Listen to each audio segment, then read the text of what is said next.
はい、時刻は16時30分になりました。後半はエイジアンのコーナーです。後半も引き続きお付き合いください。はい、またご意見ご感想質問などはメールで受け付けております。メールは fm@761.jp、 ファックスは 0829310760 です。メールファックスどんどんお待ちしております。それではここから栗林さんお願いします。はい、ありがとうございました。ご苦労様でした。踊りもね披露していただきまして楽しんでおりました。ちょっとね見れないのが残念ですけど、素晴らしいですよ。相談センターに行ったら見れるかなってそうですね、もう相談センター楽しくやってますのでねそうですね、今日のねゲストは、廿日市市国際交流協会の外国人相談員、中国出身の立石さんです。実ははい、後半、ぜひ後半もよろしくお願いいたします。よろしくお願いします。立石さんは昨年7月9日だったかな、ゲストとしてこのスタジオに来ていただいたこともありますんで、ちょうどね8ヶ月ぶりぐらいの登場です。改めて自己紹介をお願いします。はい、先ほども簡単に紹介しましたのが、立石優香です。20年前に日本に来ましたので、20年も経ちましたので、日本語もその感じで綺麗な日本語も喋らなくて、ニュアンスがやっぱり難しいと今も思っております。いやもう先生がねものすごく褒めてますよ。素晴らしい人だって言って、今でも熱心に勉強しておられるって、そうですね。そうですかね。はい、じゃあですね、前半30分でお話もあったように、国際交流協会は多彩な行事を行っておられるんですけども、昨年4月にですね外国人相談センターが開設されたと。これが大きいですね。で間もなく1年を迎えるということで、センター開設以来のですね様子を、センター開設以前にもね立石さんおられたと思います。国際交流にですね。でその開設後も相談員として来られたのですね。そうですね。この1年間ね、どのように変わったか。そうですね。前にやっぱり国際交流で、日本語が勉強したり、いろいろ助けをもらったりしてましたので、それの機会で、今回去年の4月から、相談センターに入らせていただきました。本当に心強いことで、私らはね何年かと頼りにしております。あれね、春節の話がさっきあったんですけどね、変えられたということで、あれ勘違いかもわからないですが、煮た卵ね、あれも春節の時期ですか？甘いかなり美味しい中までね、中が衣ごまが入ってる、あれはね春節の、一応春節の中にも入ってるなんですけど、春節の1日から15日に食べるもの、元宵というお湯でボイルして、食べるものですね。ランタンの光のお祝いな感じで食べるものですね。そうですか。広島のイベントでいただいてね、もう味は忘れられないそうですね。甘くて美味しい。あっちもいろんなピーナッツとかごまとか入っていろんな味がありますので、立石さんの方のふるさとにもそれはあります。そう、今回中国帰った時にも食べました。そうですか。はい。じゃあその話もね後でまた教えていただくということで、行きましょうかね、次。はい。それではですね、最初のですねコーナー行ってきます。もういいですか？先ほどもうちょっと付け加えることがあったんなら。話聞くときに、在中の外国人がトラブルとかありますかって話が聞いたんですけど、それはそれをねまた改めてですね、教えていただこうと思います。わかりました。はい、すみません。ではよろしいでしょうか。はい、まず初めのコーナーは How to 日本暮らし。いつものようにね、廿日市市の広報などを利用してですね、役立ちそうな情報をお届けしたいと思います。一つ目はですね、市の広報、これはタダでね各家庭に送られる、これはね、ぜひ見てください。日本語ですけども裏に書いてあるのが分かると思うんですが、音声でね聞くこともできるんです。この私がまずこの6ページをね開けていただければ転入転出とか言うんですね。要するに引っ越しの時に廿日市に引っ越しをしてこられた方、この届けがいるということなんですね。それからで引っ越して出て行かれる時、その時も届けがいると、これをね怠ってる外国の方がいらっしゃるんですよ。私も協力したことがありますけどね、これはきちっとやらないとですね後に答えますよ。そういうことを申し上げたい。それからですね市役所がね、臨時の窓口も開いているというのをみんな6ページに書いてあります。何が必要かも書いてあります。それから最後は2つ目がですね、最後の裏表紙にですね、LINE、市の廿日市市の公式 LINE のことが書いてあるんですね。でこれはですねお友達登録というんですけど、その LINE を開いてね手続きすればですね、その後自分の興味関心のある情報がどんどん流れてきますので、妊娠したこの出産についてねどういうふうなことが心配なのかなというような時にねあるいは子育てとかですね健康で家族の福祉健康、そういうような情報をね常にゲットできるんです。ただでね、そういうことをぜひ知っていただきたいと思います。はい、これがまず1点ですね。さあ次にですねAちゃんの行事とそれからSNS 放送というのをやりだしたので、この話もお話をしてで随時ですね立石さんにもご意見を伺いたいと思っております。よろしいですか？はい、はいはい。じゃあ先にご説明をしておきたいと思います。この1ヶ月間はね本当にAちゃん、そして廿日市の国際交流協会さんもね忙しかった。それはなぜかというと市民活動センター国際交流協会が1階にあるんです。私たちも3階にちょっと仮の事務所、その中でですね、実は共生社会市民フォーラムというのを2月4日に開催しました。そして3月2日はですねその市民活動センター全体のフェスティバル、恒例の行事です。それにも参加して大変忙しかったんですね。で特にその2月4日はね国の出入国在留管理庁長官から共生社会推進賞というのを A ちゃんがいただいたということなんで、これも大変ありがとうございます。はい、どうもありがとうございます。もうこれはね本当にもう嬉しい。皆さんがやっていただいたおかげなんでね取りに行きますか、来てくれますかと言われた時に、いえぜひ持ってきてくださいと言ったらね本当に広島入管局長さんが持ってきていただきました。本当に嬉しかったですね。そして皆と共にこれを祝った。だけどそれだけでは済まない。あと私はその中でその彰子の中の文言を見るとですね、我々が20年A ちゃんとして在留外国人の支援をしてきたそのことをね書いていただいているんですが、加えて SNS マルチ放送に取り掛かったということをね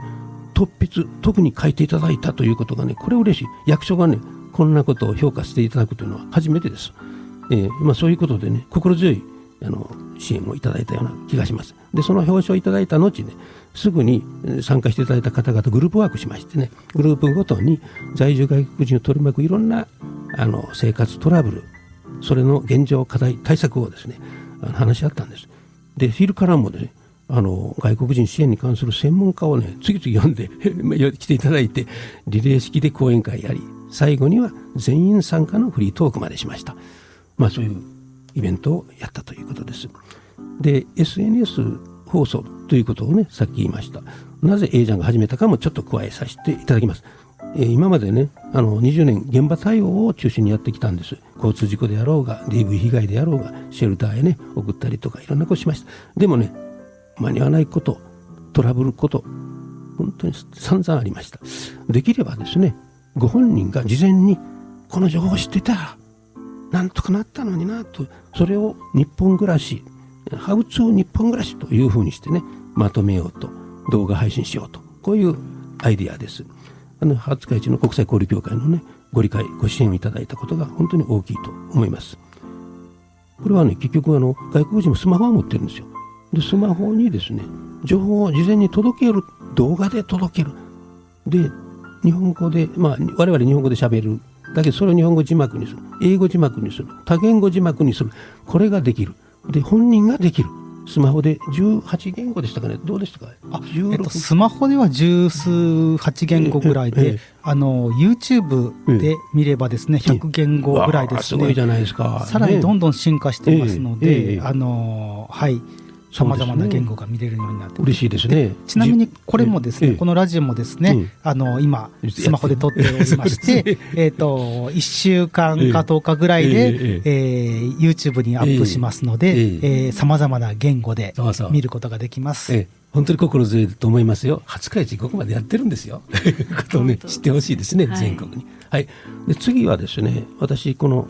最近特に感じていることも申し上げます。これはですね、ウクライナの避難民の話から始まったんですが、ミャンマーからの避難民どんどん増えてきたんです。それはね、なぜか言ったら国内の内乱本当に厳しいんですね。でなんとか在留資格かビザを取ってですね、日本に来られます。専門学校に入って、そしてそれからやっぱり仕事をしたいんです。アルバイトをしながら授業料も生活費も稼ぎながら行きたい。申し上げるとね、女性でも兵にね兵隊に取られるというようなことでね、大変なことになってますのでね。だからそういう中でね、受け皿がある地域とない地域大きく変わると思います。避難民はね、何もかも用意してきてないです。ウクライナの人もう本当に、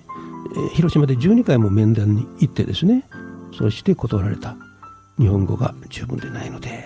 ごめんなさいって。これはねちょっとひどい、寂しすぎますよね。日本語勉強してから避難してきた人いませんから、なんとかねそれを支援サポートしていきたいと思いますし、こういうねSNS でサポートもできるかなと思ってるところです。これが2つね。そして次にですね、最後にちょっと突飛なことを申し上げます。これはね、Be My Eyes Be My Eyes、 こういう言葉が介護の関係の人をね知っておられる。私も最近知ったんです。それは何かというと、視力障害者がですね、そういう、目が見えない、あるいは弱視の人ですね、生活すべて困窮しますよね。で家族もサポートできないでしょ。そういう人をねサポートするシステムがあるんです。アプリがあるんです。スマホでできるんです。それをやってるんです。現に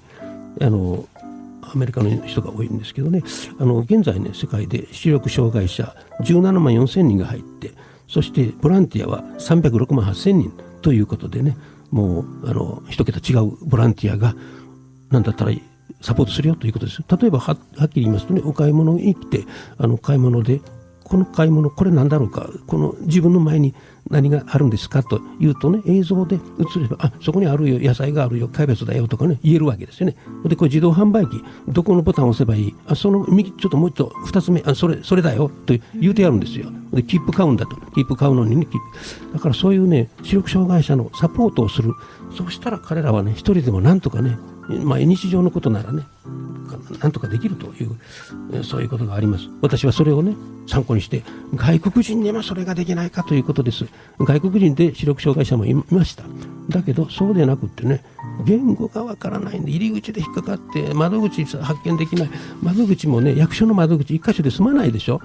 5箇所も6箇所も、例えば離婚した人がね5箇所も6箇所も回らないとね、同じことをまた一から話するんですよ。それをなんとかねサポートするためにはね、やっぱりそういうサポートできないかな。私その夢があります。以上言いたい放題言いました。はい、そういうことです。はい、どうでしょうか。何かね感じることありますですか。そうですね、先ほど言ってたののトラブル、やっぱり在住の外国人、窓口の Be My Eyes、なんか今すごく便利ですよね。スマホでとか映像で全部そういう電子ものが利用して、やっぱり栗林さん言うような、外国人もそのような似てるものが情報伝達とか、伝えることができたら、本当になんか日本に在住の外国人が、生活しやすくなりますかな。だから悩みもすごく少なくなってきますと思います。はい、ありがとうございました。広島でええじゃん。はい、ありがとうございました。こういうに乗りましたよ、これを踊りたくなるような素敵な曲でしたね。中の歌詞がすごく聞いたら心に響くですね。そうですか、それ今度教えていただきたいですね。はい。で、今からちょっと本命の外国人相談のそういうことなんですけどね、相談センターでいろいろ相談を受けておられると思うんですけれども、どんな相談が多いのか、何かね一部でもご紹介いただければと思うんです。リスナーの多くはね、日本人が今聞いておられると思うんですけどね、在留外国人を取り巻く環境というのはもう本人の立場に立って感じるいうことがない、なかなか難しいと思いますからね、身近なことでもいいので知らないでは大きく違いがあると思いますので教えてください。そうですね、友達から聞いたことなんですけど、やっぱり中国の料理が作る時、独特の香辛料が使ったりとかするですね。匂いが出たり、アパート借りるとやっぱり近所と近いので、匂いが出たりとかすると、ポストの中に匂いがするとかで、言われて、家族で喋る時にはやっぱり私の子供頃が、集中住宅地みたいで、下で大声で名前が呼んで遊び行く時、子供頃が、下で名前が呼んで来てねってか呼んだりとかする時